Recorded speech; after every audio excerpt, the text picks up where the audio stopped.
The Joe Rogan Experience.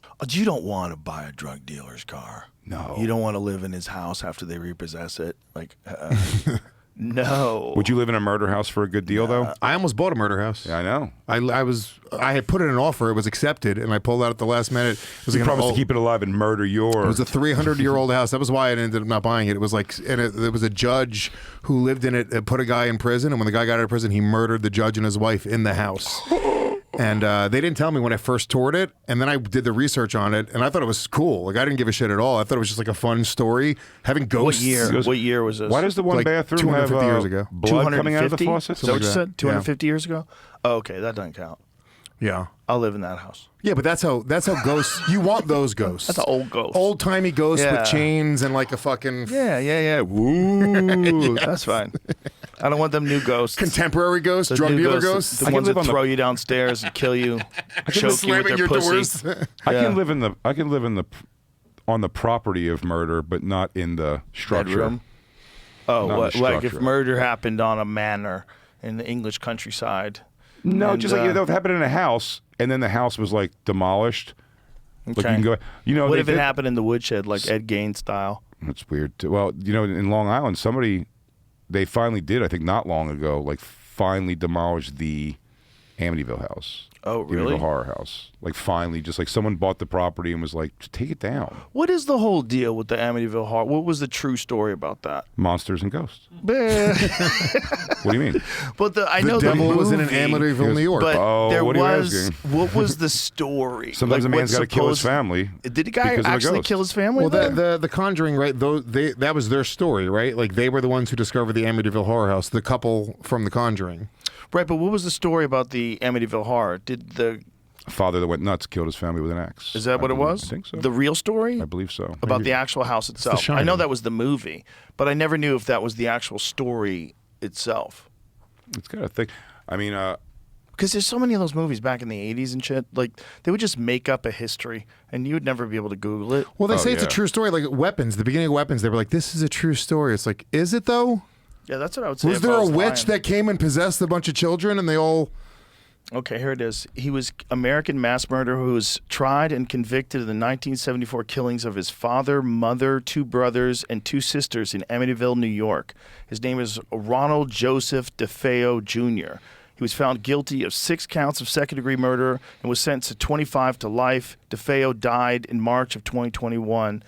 The case inspired the book and film versions of the Amityville Horror. there it is. It's 112 Ocean Avenue.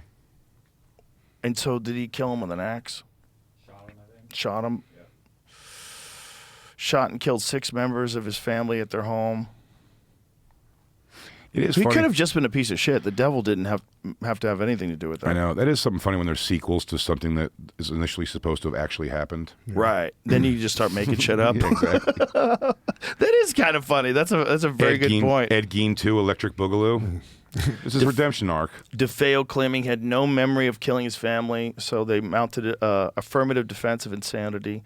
Insanity plea was supported by the psychiatrist for the defense. Daniel Schwartz, the psychiatrist for the prosecution, Dr. Harold Zolan, maintained that although DeFeo was a user of heroin and LSD, he had antisocial personality disorder and was aware of his actions at the time of his crime. Interesting. Heroin and LSD.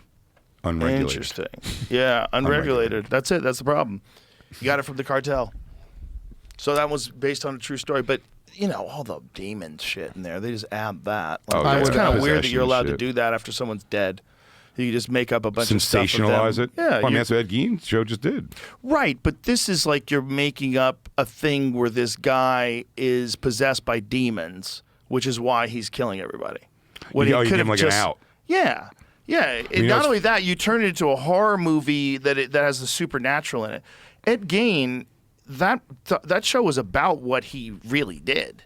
Like, he really did take people's skin off. He The grave robbing and yeah, and stuff like that was definitely like the real story. He did make furniture out of people's skin. Yeah. Like all that stuff was insane. Yeah, the shows took a lot of like liberties with like rumors and shit, but it was like him wearing dresses and jacking off and stuff no, like like that? some of the murders, like he was never connected to all the murders that he did on the show. Like there was sort of like rumors, like none of it, like even the where he killed his brother. I guess he was mostly a grave robber was his thing. Yeah, he didn't. It was sort of like they kind of put two and two together, and they just said he murdered his brother, but that was never proven. Oh, I see. Yeah, yeah, I saw that part in the movie, and I was like, and I did look it up, and it did say that they weren't sure. They said he died of asphyxiation from the smoke. Yeah, but then they noticed that he had a bruise, but they said he could have when he fell, he could have hit his head. Yeah, it could have. Who knows? But he definitely killed a few people, at least, right? I think he was only charged with two. Two, yeah. Only two? Yeah.